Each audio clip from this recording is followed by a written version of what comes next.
I am Anupam Kumar from Mahatma Gandhi Shikshan Sansthan. Today I am discussing about matrix algebra for class 12 students. तो matrices class 12 का एक chapter है जो कि algebra का एक पार्ट है। सबसे पहले मुझे ये समझना पड़ेगा मैट्रिक्स पढ़ने से पहले कि रोज एंड कॉलम्स क्या होते हैं। रोज एंड कॉलम्स, हॉरिजॉन्टल लाइन, ये जो आपका हॉरिजॉन्टल लाइन है इसे रो कहेंगे और ये जो वर्टिकल लाइन है इसे हम कॉलम कहेंगे। मैट्रिक्स अलजेब्रा के अंदर रोज और कॉलम का ही सबसे ज़्यादा इम्पोर्टेंस है। सबसे पहले इसके डिफिनीशन के बारे में अगर देखें, matrix is an ordered rectangular array of numbers और एनी फंक्शन। इसका मतलब ये हुआ कि मैट्रिक्स में रोज एंड कॉलम्स एक रेक्टेंगुलर वे में अरेंज होते हैं। यहाँ पर हर एक कॉर्नर पे कोई भी नंबर हो सकता है या कोई फंक्शन हो सकता है। नंबर में आप कुछ भी ले सकते हैं, कोई भी रियल नंबर ले सकते हैं, इंटीजर ले सकते हैं, होल नंबर ले सकते हैं, negative integer, positive integer, natural number, कुछ भी ले सकते हैं। साथ ही साथ इसमें ऐसा कोई ज़रूरी नहीं कि रियल नंबर ही हो। अगर मेरा मर्जी हो कोई कॉम्प्लेक्स नंबर लेने का तो आप वो भी ले सकते हैं। उसके अलावा कुछ फंक्शन का भी आप यूज़ कर सकते हैं, जैसे trigonometric function, sine theta, cos theta, ये सब भी आप ले सकते हैं। एक्सपोनेंशियल फंक्शन, लॉगरिथमिक फंक्शन, तो जो आपके मन में आए आप उसको ले सकते हैं।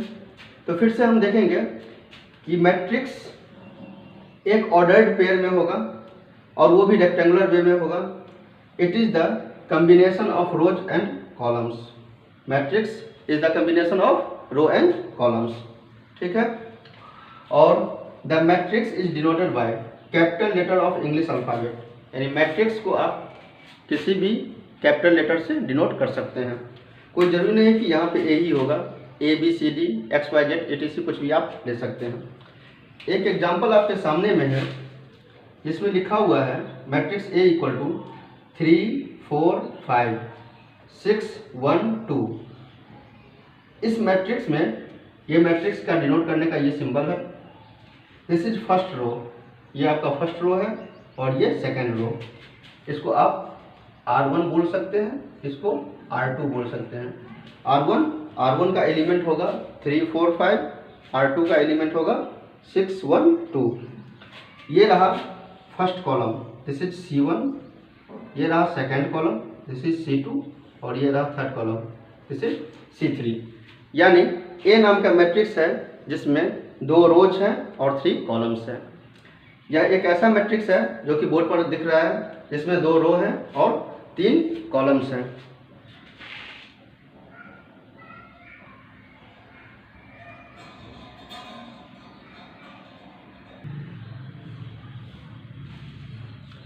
Now, the elements of any matrix is also called as entities. Matrix का जो भी एलिमेंट होता है, जैसे यह एक एलिमेंट है, इस सब को हम एंटिटी भी बोल सकते हैं। If any matrix A has m rows and n columns, then the matrix is written as, यदि किसी मैट्रिक्स में m rows यानी number of rows there are n and n columns, यानी हमारे पास कितने रोज हैं, m रोज है और n कॉलम्स हैं, तब जो मैट्रिक्स बनेगा वो इस टाइप से बन सकता है। इस चीज़ के बारे में मैं अभी बताने जा रहा हूँ। This is the first element A11 which is denoting the element of first row and first column. A12 the element which is situated at the position of first row and second column. A13 it means the element which is situated at the position of first row and third column. So इसी तरह से आगे बढ़ता जाएगा और सबसे last element जो पहले वाले रो का, this is the first row, this is the first row. First row का जो सबसे लास्ट एलिमेंट होगा उसे हम लिखेंगे A1n। इट मीन्स पहला रो और nवां कॉलम, पहला रो और nवां कॉलम। उसके बाद A21, A22, A23, similarly A2n, A31, A32, A33 dot dot dot dot A3n। अगर हम ऊपर से नीचे की ओर आए तो रो नंबर बढ़ता जाएगा, लेकिन सबका कॉलम नंबर सबका 1 ही होगा। तो इसीलिए पहले वाले कॉलम का जो लास्ट एलिमेंट होगा उसे हम लिखेंगे AM1, उसे हम लिखेंगे AM1। दूसरे कॉलम का जो लास्ट एलिमेंट होगा उसे हम लिखेंगे AM2। तीसरे वाले कॉलम का जो लास्ट एलिमेंट होगा उसे हम लिखेंगे AM3। और इसी तरह से जो सबसे लास्ट एलिमेंट होगा इस मैट्रिक्स का, उसका नाम होगा AMN। This is the element whose row number is M and column number is N। यानी इस तरह से ये पता चल रहा है कि कौन सा एलिमेंट कहाँ पे सिचुएटेड है, किसका क्या पोजीशन है।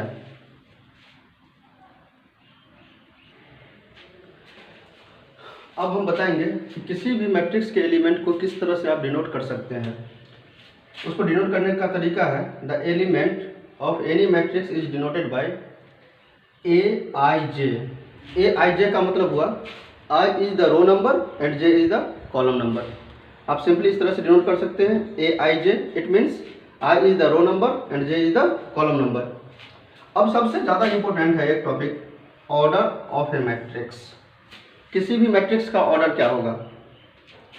If any matrix A has M rows and N columns, then its order is denoted by M cross N, but it is not read as cross. इसे हम M क्रॉस N नहीं कहेंगे, इसे पढ़ने का तरीका है M/N। फिर से समझेंगे, यदि किसी भी मैट्रिक्स में M रो और N कॉलम है तो उसका ऑर्डर होगा M/N। एज फॉर एग्जाम्पल, यहाँ A नाम का कोई मैट्रिक्स है जिसमें 3 2 5 1 6 0। देख रहे हैं कि 2 रो और 3 कॉलम है, तो इसका ऑर्डर हो जाएगा 2/3। यानी इस मैट्रिक्स का ऑर्डर होगा 2/3। This is order of the matrix. यहाँ कुछ एग्जांपल्स आपके सामने में है जिसमें हर एक एग्जांपल में ऑर्डर बताया गया है कि किस मैट्रिक्स का कितना ऑर्डर होगा। सबसे पहले एग्जांपल नंबर 2 देखते हैं। बी नाम का कोई मैट्रिक्स है जिसमें पहले रो में है 5 6, दूसरे रो में है 3 1। पहले कॉलम में है, this is first column, this is second column. पहले कॉलम में है 5 3 और दूसरे कॉलम में है 6 1। यानी इस मैट्रिक्स में 2 रोज एंड 2 कॉलम्स हैं, इसीलिए इसका ऑर्डर हो जाएगा 2/2। और ऑर्डर जो भी होता है इस स्क्वायर ब्रैकेट के इस कॉर्नर पे लिखा जाता है। सी नाम का मैट्रिक्स है, पहला रो, दूसरा रो, तीसरा रो, पहला कॉलम और दूसरा कॉलम। यानी इसमें 3 कॉलम्स हैं और 2 रोज हैं।